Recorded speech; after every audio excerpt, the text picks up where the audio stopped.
conocer el final, necesitamos conocer el principio. Y esta sesión la llamamos Alfa.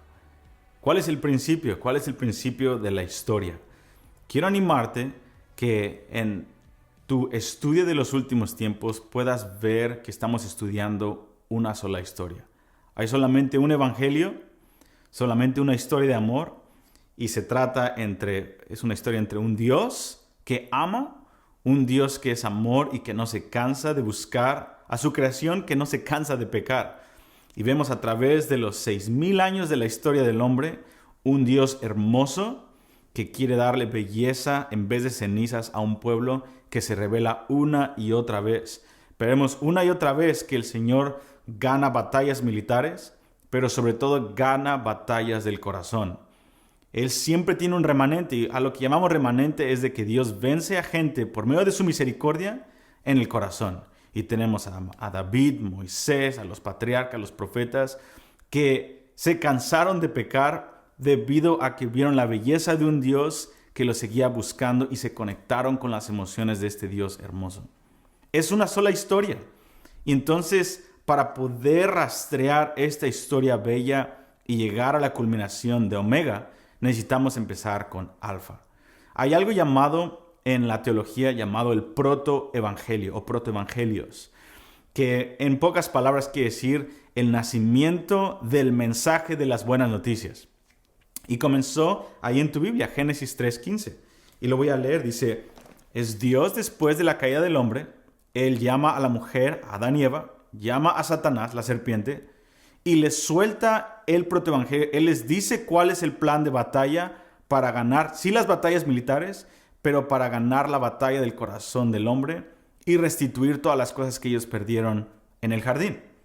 Y dice, y pondré, este es Dios, y pondré en enemistad entre ti y la mujer, y entre tu simiente y la simiente suya.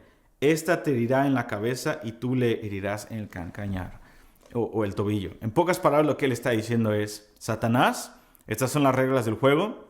Yo voy a poner una enemistad perpetua hasta que Omega llegue.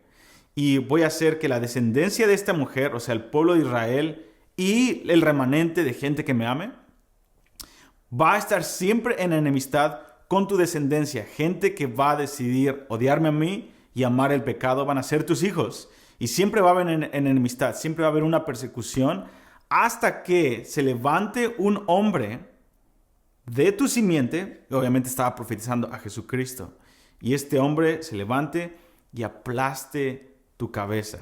Tú le vas a morder en el tobillo, pero al final él va a aplastar tu cabeza. Y por eso tenemos aún en la ilustración que un hermano nuestro hizo de este curso Omega, tenemos una persona débil que está extendiendo su mano para poder agarrar el rollo de Apocalipsis 10, entender el plan de Dios, el protoevangelio, y obtenerlo y apropiarse de él, y con otra mano está luchando con la serpiente, esperando a que esta serpiente sea vencida por completo. Es por eso este título épico y esta imagen épica. Y todo comienza en Génesis 3:15. Ahora, como te dije, es toda una historia. Este es el detonador del evangelio, Génesis 3:15, y es la profecía de la victoria contra Satanás, la profecía del regreso de Jesucristo, del nacimiento de Jesucristo, y también el anuncio de que nuestra vida no iba a ser fácil si decidíamos estar con el Señor. Siempre la descendencia de la serpiente va a estar molestándonos, pero hay un fin. Así que para entender todo el Antiguo Testamento, la manera más fácil de entender todo el Antiguo Testamento es a través de 4 preguntas que desarrollan el pacto que Dios tuvo en 4 etapas con el hombre. Una vez que Dios suelta el protoevangelio, Dios nos desglosa el plan a través de un par de miles de años, de 4,000 años. Él desarrolla por medio de patriarcas el plan de batalla llamado los pactos, o el pacto de Dios en 4 partes. Número 1, tenemos a Abraham.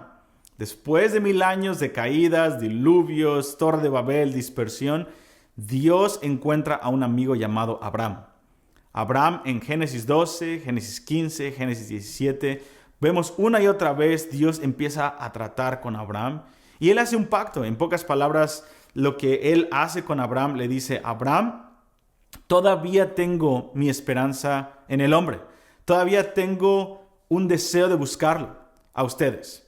Porque Abraham conocía que su tatarabuelo Noé había luchado con una generación maligna. Él escuchaba las historias de los gigantes.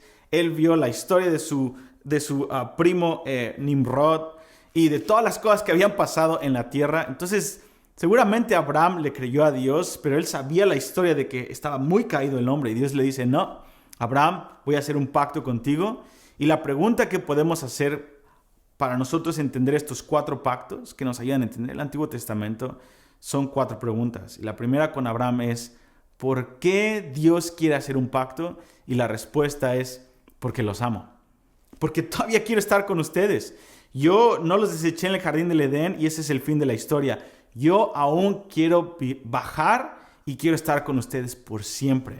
Entonces, la pregunta es, ¿por qué Dios? La respuesta es, porque los amo y los disfruto. Mi deleite está en ustedes.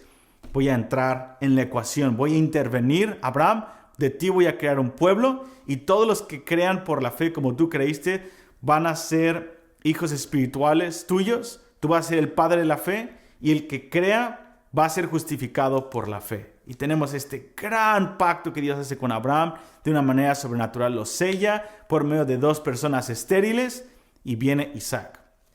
Generaciones pasan y ahora Dios se acerca más al hombre algunas generaciones después y tenemos el segundo pacto o la segunda etapa del pacto de Dios con el hombre, que es Moisés.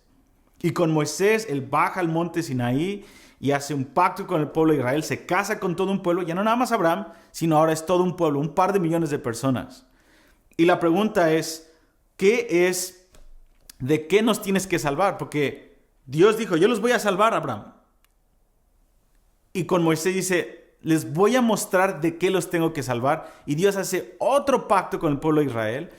Y lo que sella este pacto es de que nos da la ley. Y la ley no es una serie de reglas, es más bien un espejo que nos dejó ver por primera vez en la historia qué tan depravados estábamos y qué tan lejos habíamos caído en Génesis 3. La ley nos muestra el carácter de Dios. No peques, no adulteres, no codicies, no mientas, no seas violento, etcétera, etcétera. Y son más de 400 cosas que describen a un Dios perfecto y describen la belleza de Dios.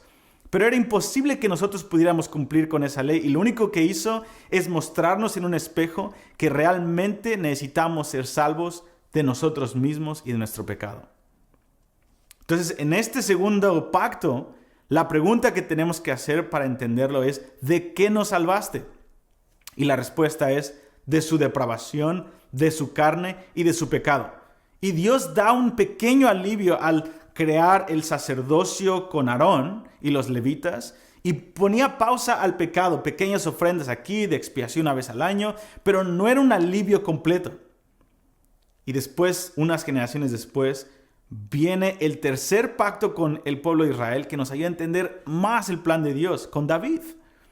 Y cuando él hace un pacto con David, es muy claro en 1 Samuel, él le dice, David, yo voy a crearte una casa. En pocas palabras, de tu descendencia va a nacer un rey.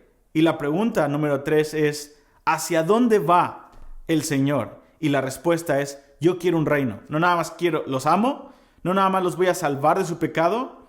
Yo quiero venir a la tierra y voy a traer un hombre que literalmente va a ser un judío y va a ser un hijo de David y va a reinar en la tierra para redimirla como el postrer Adán por siempre. Este tercer pacto con David nos muestra que Dios realmente tenía un anhelo de venir a invadir la tierra y ser el rey de todas las cosas. Y por último, número 4, la pregunta que nos ayuda a entender este último pacto es ¿cómo Dios lo va a lograr? Y Dios hace un pacto con nosotros a través de Jesucristo. Y la respuesta de cómo Dios lo va a hacer, ya sabemos que Dios nos ama, ya sabemos que Dios nos va a salvar del pecado, ya sabemos que Dios va a venir a la tierra. Y la pregunta es, ¿cómo Dios va a venir a estar con nosotros por siempre? Y la respuesta es el Cordero inmolado, la sangre de Jesucristo, la cruz, la muerte, la resurrección, la justificación, el ascenso de Jesucristo se vuelve la gran respuesta del gran misterio de cómo un Dios hermoso va a poder estar con nosotros por siempre. Y por los últimos 2000 años hemos visto la preparación del Espíritu Santo que va ayudando a la iglesia a prepararnos para el Omega. Entonces, el Alfa comienza en Génesis 3:15, tiene 4 pasos a través del Antiguo Testamento y culmina con el nuevo pacto con Jesucristo y da a luz a una era con el Espíritu Santo, la iglesia, que nos prepara para preparar la última generación para el regreso de Jesucristo. Vamos a la próxima sesión.